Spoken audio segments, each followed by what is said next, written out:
And I think we're having this kind of renaissance of sensitivity where people are reclaiming and honoring their sensitivity and creating intentional spaces where they can be sensitive, where they can be as sensitive as they want to be or need to be to function in a higher frequency, essentially, of their own vibration.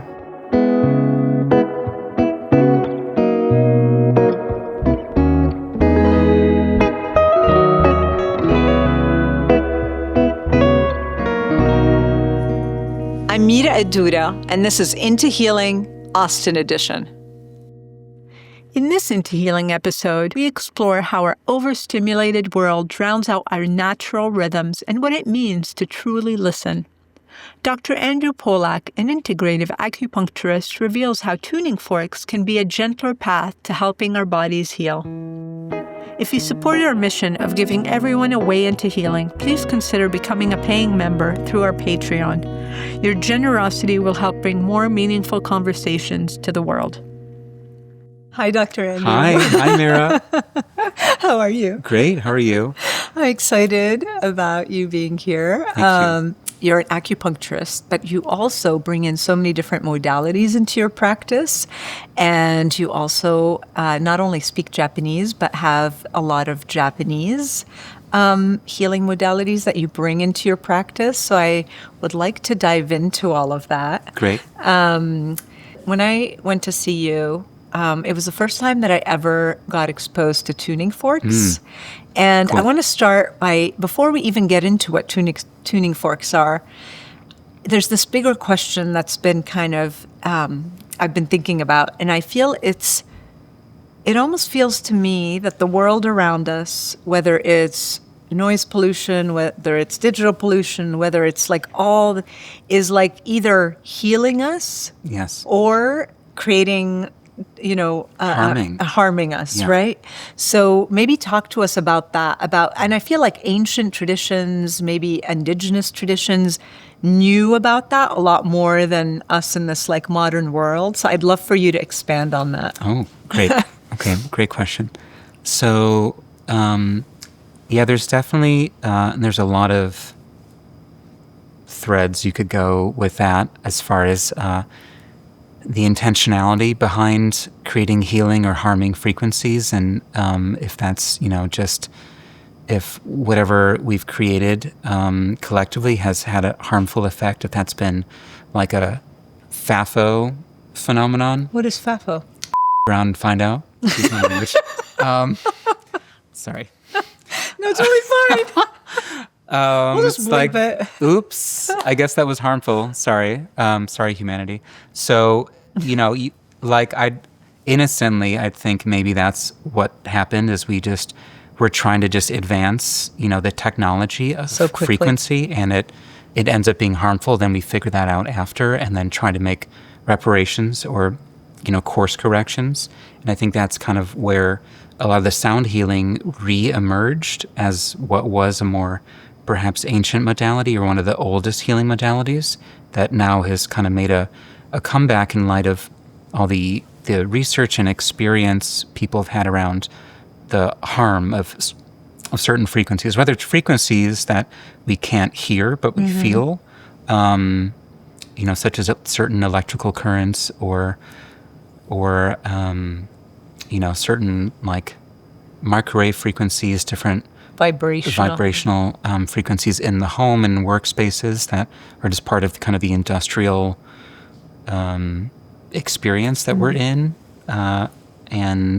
or ones that we hear, which is almost a little shady to say, but I think a lot of the like pop music or a lot of current music is more harmful than healing. A lot of the music out there that might be cathartic for the artist to create and express can actually be harmful for the listener to take in and receive.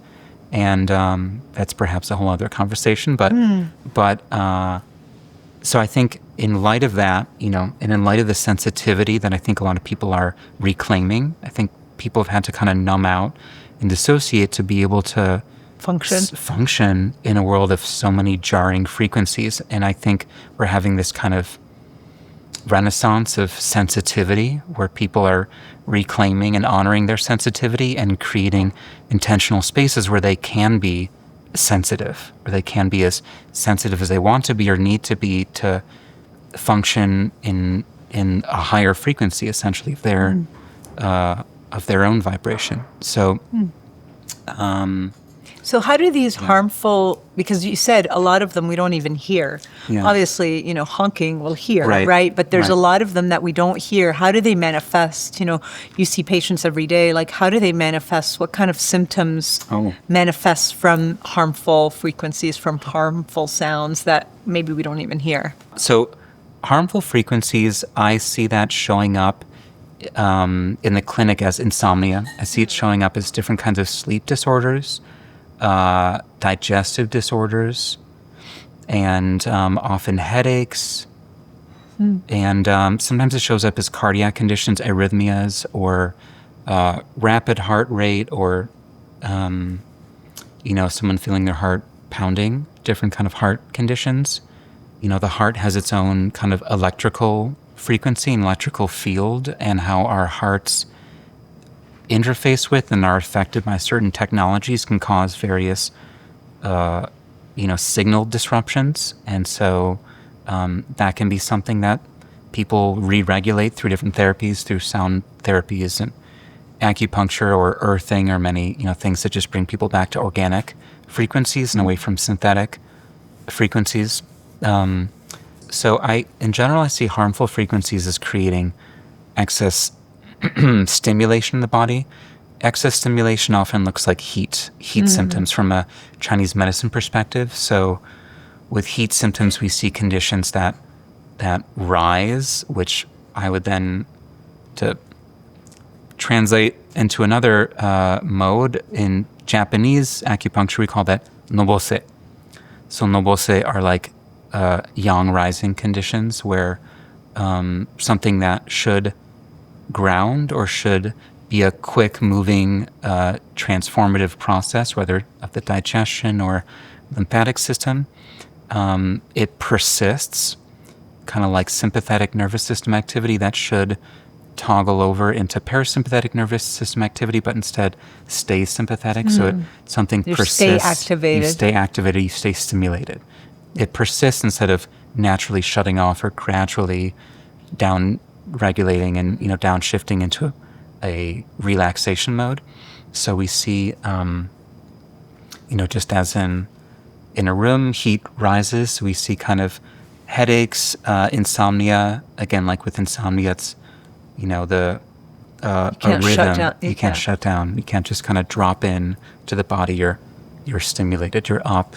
And then also with digestive disorders, instead of someone just resting and digesting, they're in like like the bird that's about to launch and take flight and just empties out the contents of its bowels. We're kind of in that activated state. So we're not in a state that's as conducive to taking food in and assimilating the nutrients. So we see digestive disorders such as gas and bloating, or loose stools, different kind of bowel disorders.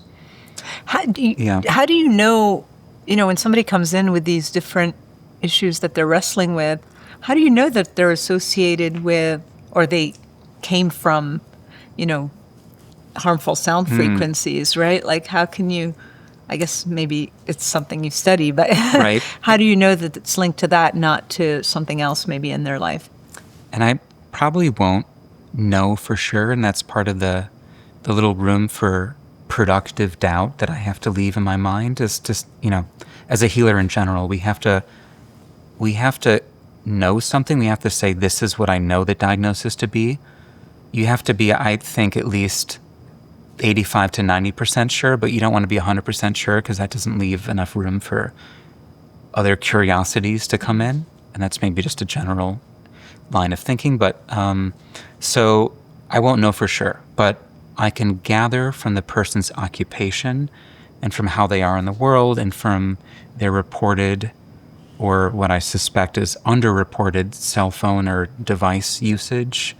And again, occupation, if they're software engineer, or if they're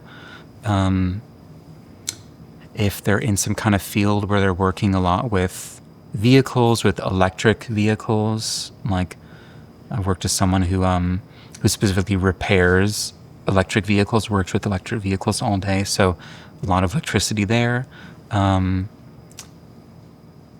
Or aviation, pilots. I've worked with pilots before.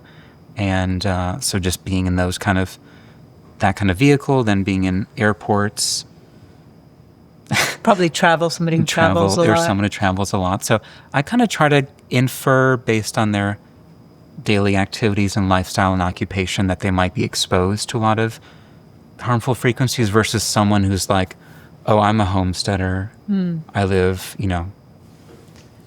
on a farm. I live on a farm. I live in a cabin in the mountains, and my occupation is teaching acoustic guitar. Like, if they say this, then I'm gonna think that's not really, maybe we're gonna work on mental emotional stuff or something else with this person. But in general, frequency is someone's exposure to harmful frequencies. I'll infer based on their occupation.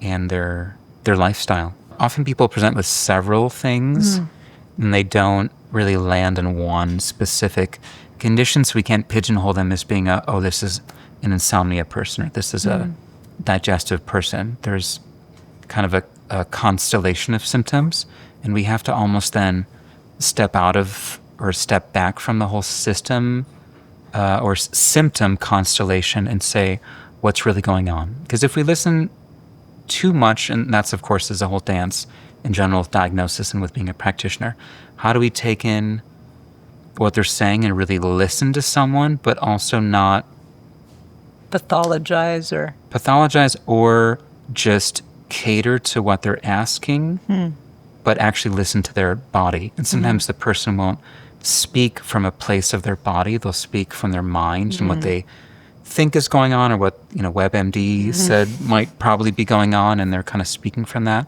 place, and we have to hear them and hear often deeper than what they're saying.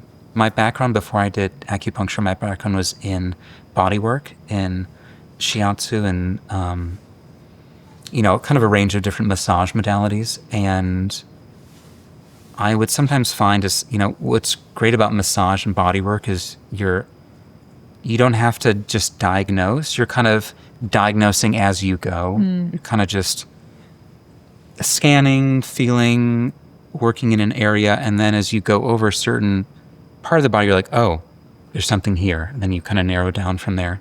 But sometimes what would happen is, because in massage school you're taught a really kind of like potentially robotic kind of flow for protocol. Like, we're going to start with the top of the shoulders, then make our way down to the mid back and the low back. It's like a whole thing that can start to feel like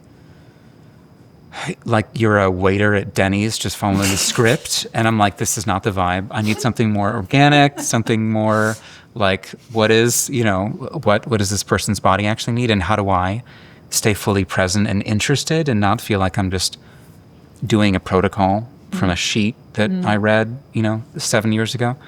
So sometimes what would happen is I'm working with someone's right leg, and I might be thinking like, okay, well, where do I go next? Like, I don't want it to be too disjointed and just jump to some seemingly unrelated part of the body. But as I'm working their leg, I might get a strong sensation in my temples, like the right side of my head. And I think, okay, cool.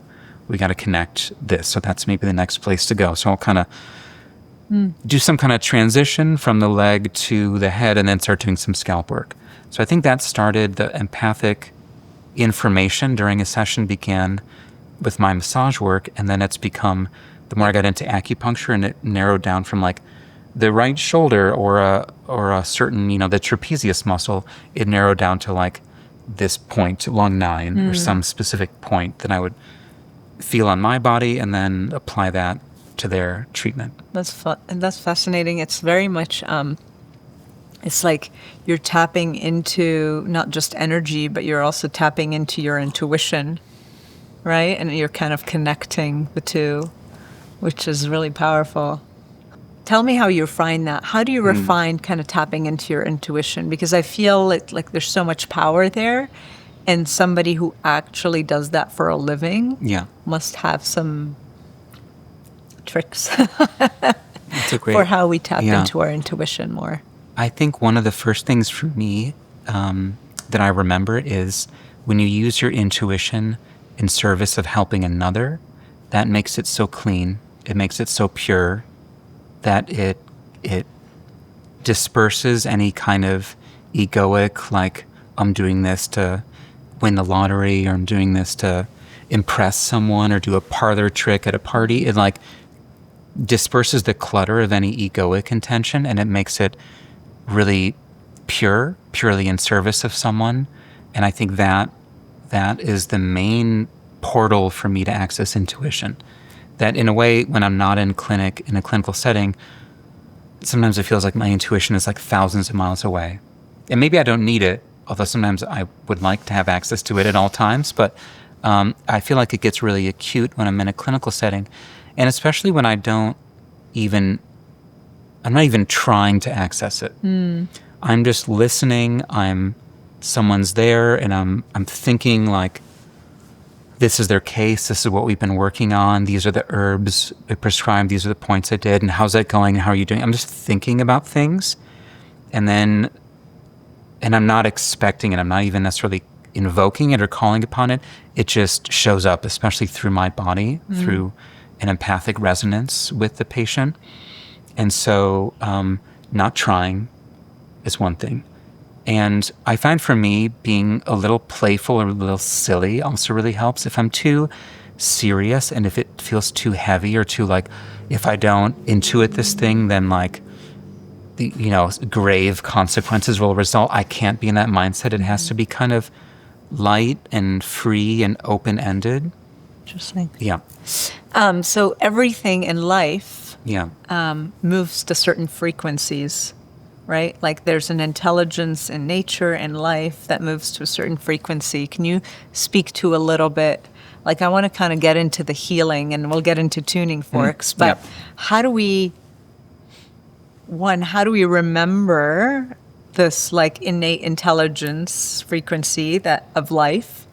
And then how do we tap into it? I kind of think what comes to mind first is like a drone, almost like the function of a drone sound in certain traditional forms of music.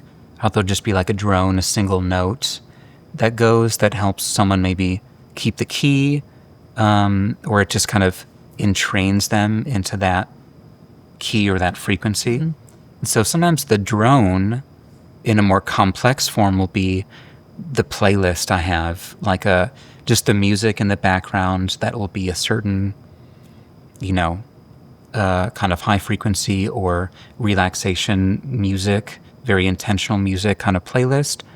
And that alone is creating what I feel is like a drone of the kind of state or brainwave frequency that we're trying to drop into or access, in a way that if that weren't there and I heard chatter or I heard street sounds, that would be a little bit harder to access or entrain. But so that soundtrack kind of gives me something to orient to and orbit around.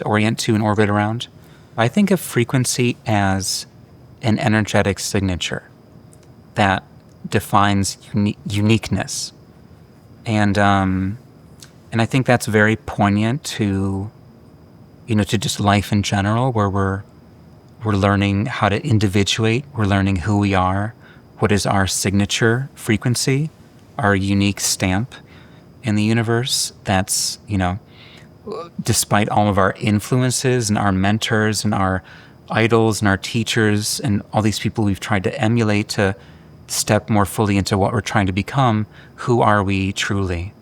And so I think of frequency as being a defining imprint. Yeah. And so with the tuning forks I use, each fork has a signature frequency, and that frequency will designate its personality, its action, its anticipated effect on the body.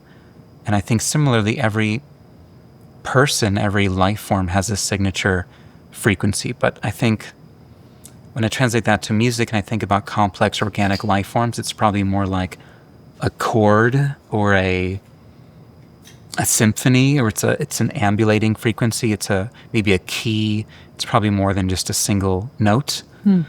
Hence the phrase, like a one note. So how do you use tuning forks in your practice? Like, how do you use them as a healing modality? So my interest, and maybe, I don't know if this is like a background story moment, but I first got into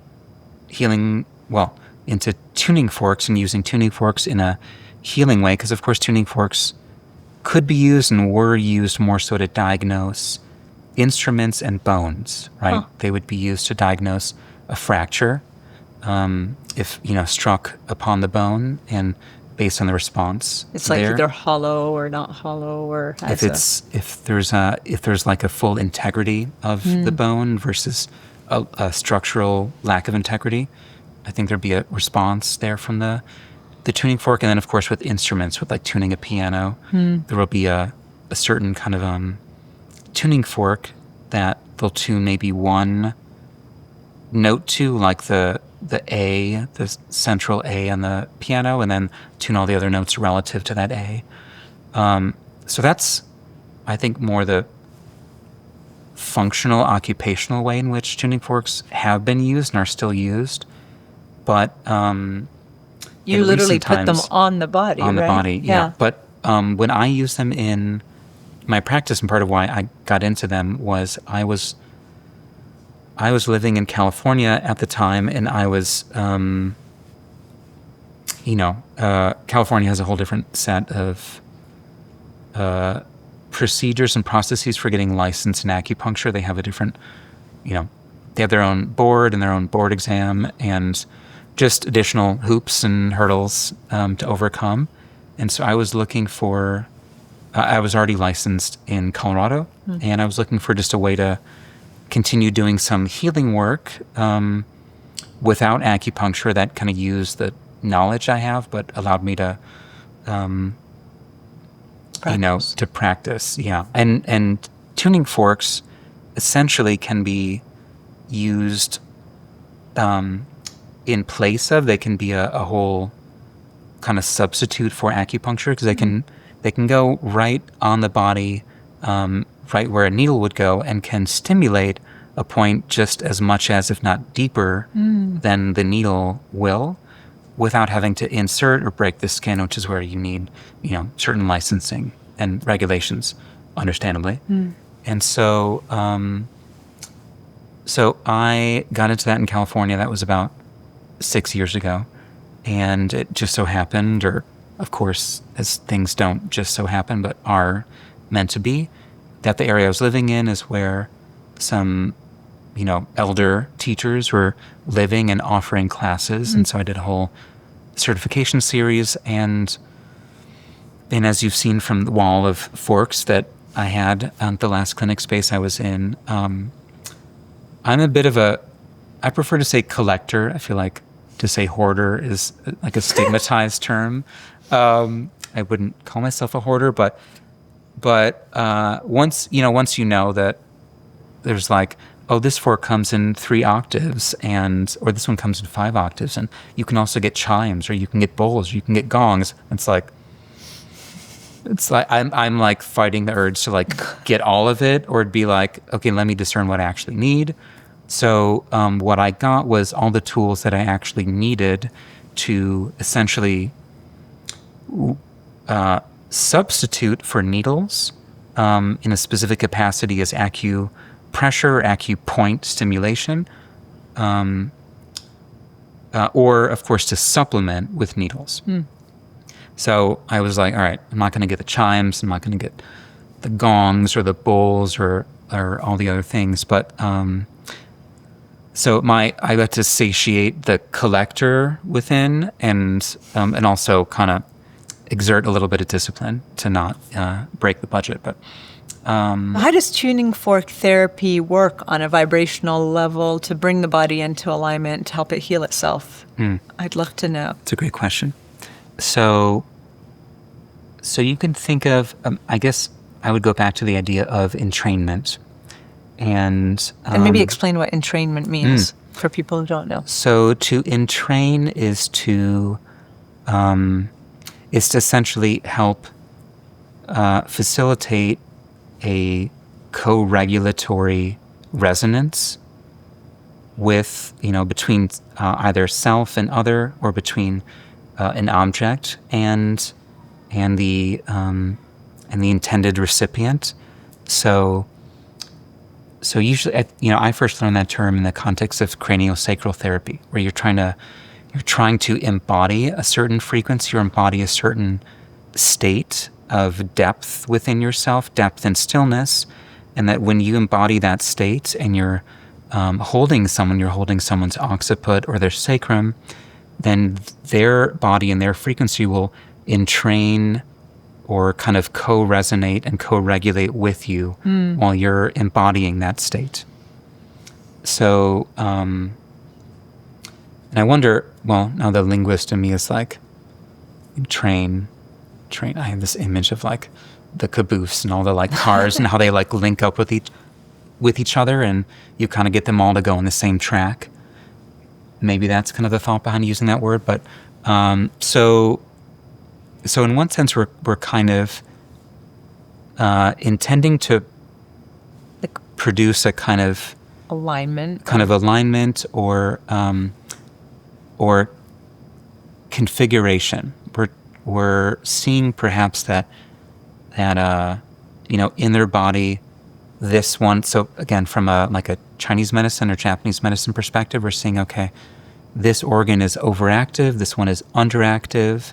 And so how do we balance them? Mm-hmm. How do we create a balance such that the overactivity calms down and the underactivity comes back up? And so translating that to tuning forks, I found a system that was developed by acupuncturists such that you could use the tuning forks from a Chinese medical paradigm to invoke a specific kind of diagnostic intention, such as clearing heat, tonifying yin, descending, floating yang, or extinguishing wind. All these kind of Chinese diagnoses and Chinese intended medical effects. When you say yin and yang, just say what you mean by that for people who don't know. Yeah. So yin is nutritive substance. Yin is like nourishment. Yin is nourishment, but deep nourishment, because in a more day-to-day basis, nourishment comes from blood. From the food we eat, we build blood. We build our red and white blood cells, and that's the first kind of precursor to yin. Yin is the accumulation of many days and many periods of building good blood, having good sleep, having good relations. Yin is kin. So your family, your home, a place that feels like shelter.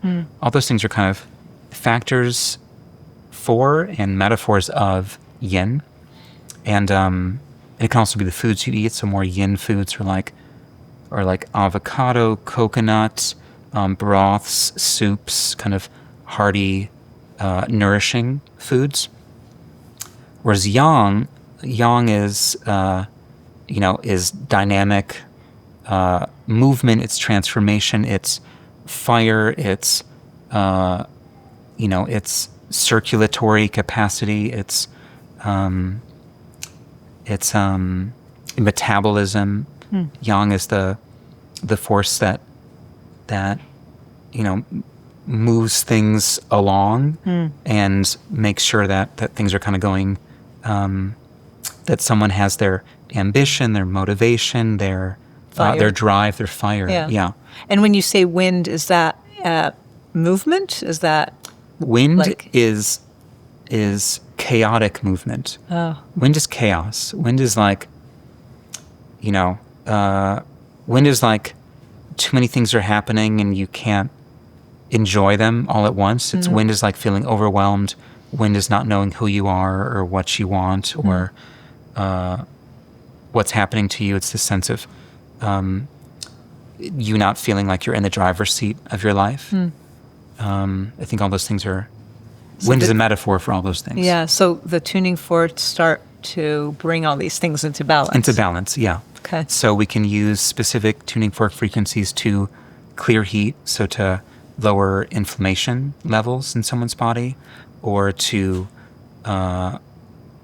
tonify yin, which I ultimately think that yin comes from food and rest. And so the tuning fork might help the person feel cooler, because yin is also cold or of coolness.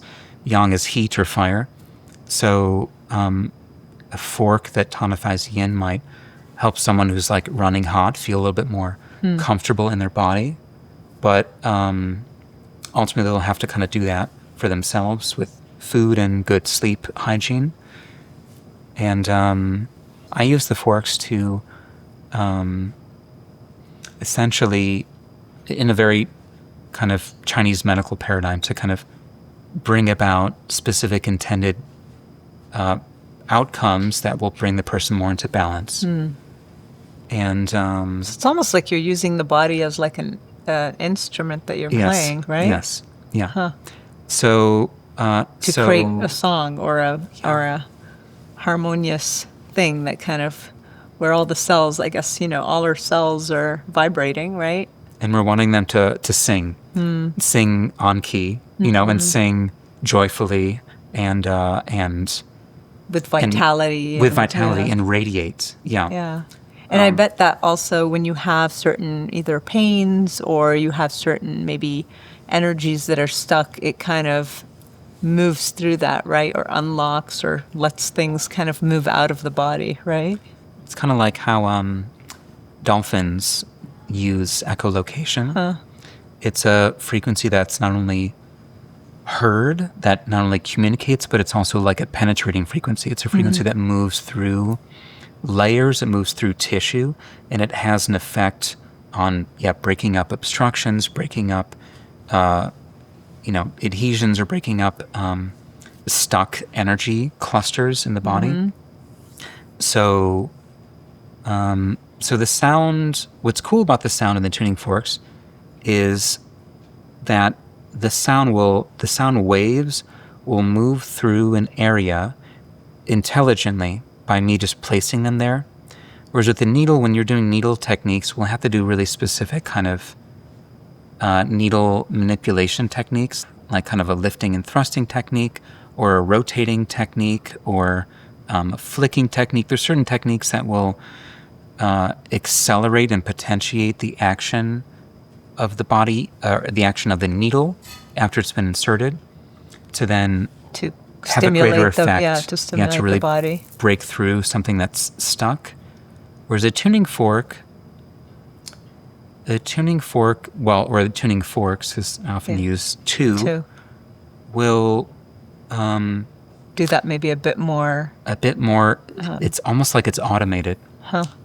And I'll get a sense of listening to how quickly the body sucks up the frequency. Like, does the vibration go out quickly? Like the body just sucked it up and they were like, interesting. "Oh, I'm really deficient. I'm just going to take that," and it dies out really soon. Or Does it stay in there for a while? does it stay and resonate for a while? Or sometimes, and this is where I use, I don't know if it's intuition or if it's just what I'm tracking, is I feel the sound move through me because I'm holding the fork. So the vibration is moving through my hand and my body as it's moving through their body on the acupuncture point. And I'll feel like what I thought, I might think, oh, this frequency will be great for grounding them. And then I can feel like It's not. pisses them off a little bit.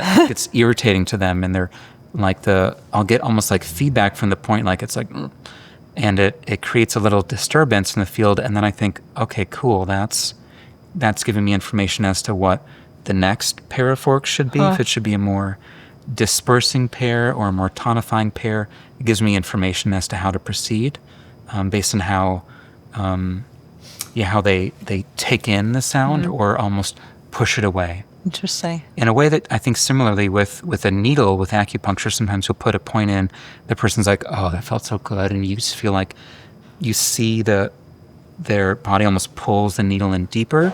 Or when the skin tightens up and almost pushes the needle out, like it's either the intention was not as coherent, on the part of the practitioner, or the technique was not as soft or as gentle as it needed to be, or it just was not the right point. And the practitioner was kind of in a diagnostic distortion that then gets, reconfigured by them noticing and paying attention to the information from how that person responded, if they kind of reject the needle. So I think similarly, the person's body can reject a tuning fork and say, no, that's not what I need right now. And I kind of listen to that and then reorient. Yeah. So what do you see kind of as a result of doing this therapy? What do you see kind of, what's the other side? How does a body respond? How does, what kind of healing do you see? So I primarily use tuning fork therapy. I primarily use it with my more sensitive patients, and it might be ones who are needle averse for whatever reason. And some people just have a syncope response. Some people have a fainting response to even seeing needles or to just receiving needle. They go into AccuShock, get low blood pressure, low blood sugar, and they don't tolerate it well. Other people do great with it. So everyone's body is different. Yeah. But they still would benefit from some kind of stimulation to that point, the acupressure point. And that's where the tuning forks can come in as a way to bypass that hypersensitivity or averse reaction to a needle. And so I see it with patients, either adults who are more sensitive and usually people who do suffer from being exposed to too many harmful frequencies and who might have headaches or dizziness or certain ocular conditions. And I see and they report feeling more grounded, having more, more control of their body, being able to do more with their day. Whereas if they had a headache or the dizziness, they would just be taken out, or they wouldn't be able to drive or do work, and they're actually able to do their work and do the things they love. And I really think that one of the greatest outcomes from any modality is improving someone's quality of life. Often people, when they first get into alternative healing or just complementary healing, traditional healing, whatever you want to call it, they're thinking maybe wistfully or magically that we can completely cure a condition and reverse it and bring them back to total harmony or like some original untainted blueprint of their body. And it's possible. I believe in miracles. It's possible, but it's usually not a very realistic outcome.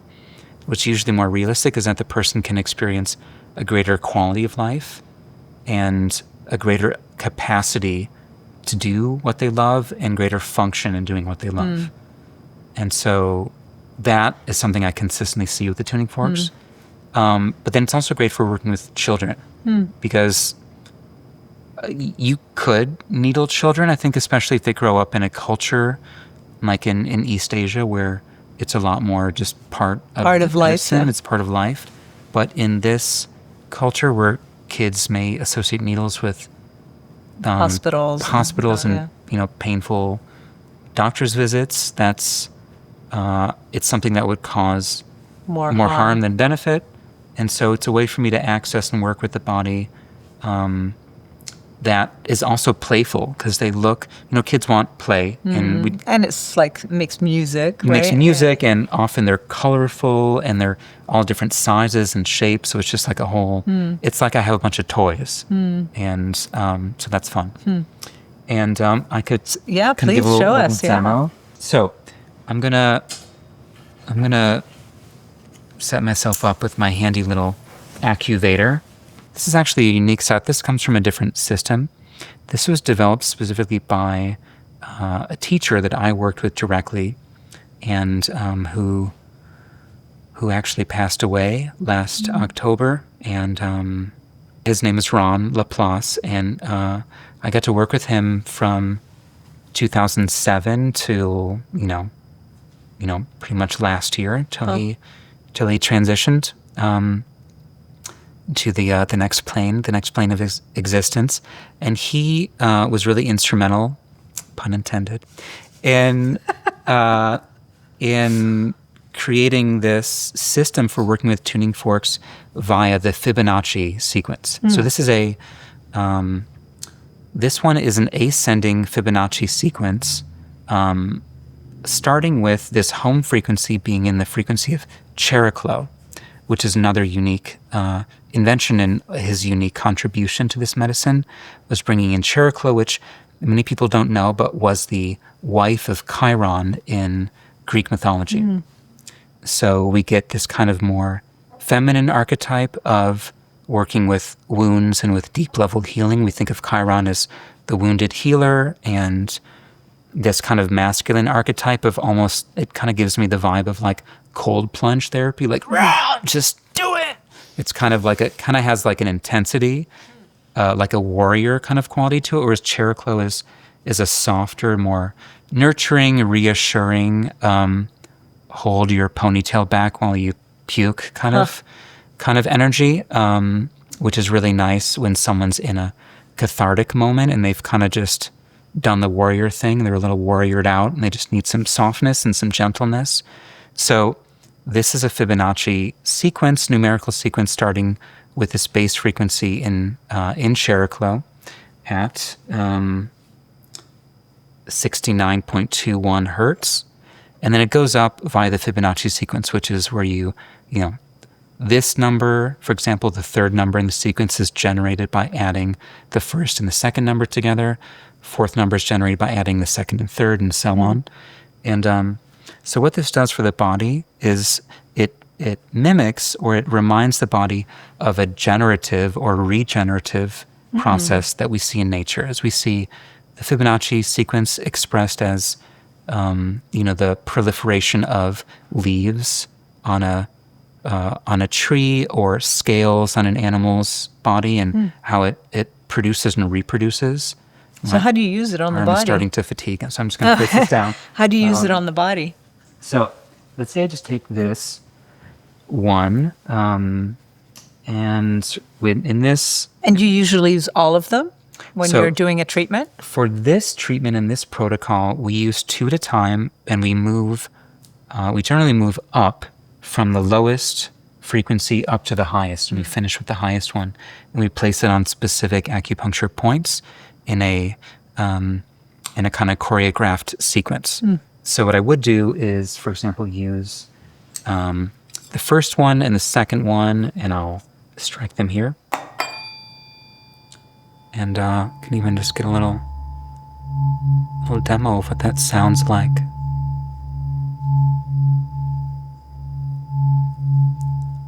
Tuning fork ASMR. So, for example, we might do like this and like this. So we move through the extraordinary vessels, which is lung 7 and kidney 6 here for the which accesses the conception vessel. I'm not sure if I want to. Yeah. Conceive. Oh, I know. Well, you can use it how you're going to use it. You can use it for sleep or for creativity. I know. I love that. I'm joking. I think that train has. Oh, that train has left the station, or been parked in the station. Yes. So we kind of move through sequence at 1 point on the hand, 1 point on the ankle, either inside of the ankle, outside of the ankle, inside of the hand, outside of the hand, and we move through that way, moving up to pairs from 1 and 2, 2 and 3, 3 and 4, and kind of up and up, and until we conclude, and that's a whole protocol. So that's something that we would do when we place the forks on, specific points in the body until the frequency runs out, until it just goes to a non-vibrating, non-oscillating state, or until I, as a practitioner, instinctively feel a sense of completion. Like that's They're- completed. They're good, yeah. And then I set the forks down and get the next set. So in using this therapy, how do you see a body come alive when, their body's finally realigning with its own unique frequency? So what comes to mind is I'm thinking of two caregivers. A lot of my patients are caregivers themselves, like other acupuncturists or therapists or nurses or other people who work in the health care field and often get burnt out or depleted or exhausted, and that can show up for them as headaches or insomnia or pain in the body. It's feeling like disconnected from that thing that they love doing, that original seed point of intention for entering into that field of healthcare. And Does it help them remember? so it helps them remember. It helps them reconnect with who they are, because often in treating others, they might go into a selfless place where they lose their sense of self. And they've been working with a lot of sick people and just giving and pouring their nurturance into them. And then they kind of forget who they are and forget their own hobbies and their own unique relationship to life outside of their occupation. So it helps them reconnect with who they are on a more personal level and re-experience themselves as vibrant, radiant people without pain, without fatigue, without, kind of the side effects, the inevitable side effects of working in, what sometimes is the trenches of humanity's suffering. Yeah. If you were to summarize the power of vibrational healing and the power, the impact it could have on the individual, on the community, on the world, what would you say that is? So I would say that that's the power of reconnecting with their true self, reconnecting with their source frequency, their, inherent essential nature, and coming back into their body, feeling more safe in their body, feeling more at ease in their own body, so that they can be as clear and pure of a vessel with minimal distortions, so that they can continually discern What's truth theirs, from maybe, falsehood, what's theirs and what's not what's theirs. theirs from what's not theirs. Yeah, that's beautiful. great. Huh. Yeah. Is there any other parting words of wisdom that Dr. Andrew would like to share with either the people watching or listening to this? I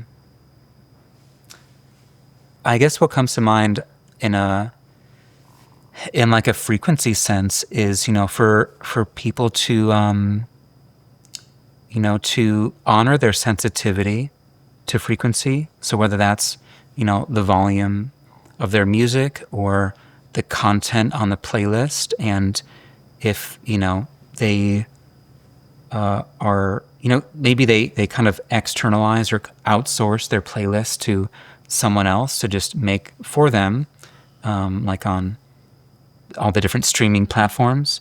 And that might include songs or frequencies that are not in alignment and can leave them with discordant vibrations. So that would be something to, Even be aware of, right? be aware of and curate, as much as possible. And you're looking for things that make you feel alive, Make you more feel alive. vital, more, inspired, literally inspiration, right? Inspired, yeah. Yeah. Breath, like you can breathe. I think it's so important for us to have that balance between times of sound and frequency and times of stillness and quiet. That's the yin and the yang. So the yin is just having quiet and having minimal input, not always having music on or turning the volume down on your phone or putting your phone in silent or having just minimal sensory input. Versus, or not versus, but so that you have the capacity to fully enjoy and take in those more yang times when you're playing music, taking in music and sound, receiving frequencies, and actually being able to be inspired and be moved by it rather than being overstimulated and overexcited by those frequencies. Yeah. Probably helps you tap more into your intuition, right? As well, because that's what the quiet and the slowness allows. Exactly. Yeah, it comes in the quiet, or sometimes it comes in the loudness, and then something even louder within you says, "This ain't it." Yeah. Thank you, Dr. Andrew. Thank you so much. Thank you for your time. Oh my gosh, thank you. This is such a blessing. Yeah, Thank you. If you enjoyed this conversation, please like, subscribe, and share with a friend. You can connect with Into Healing on TikTok and Instagram for more inspirational and behind-the-scenes content, and visit our website, intohealing.com, for transcripts and other goodies. Thank you for joining us.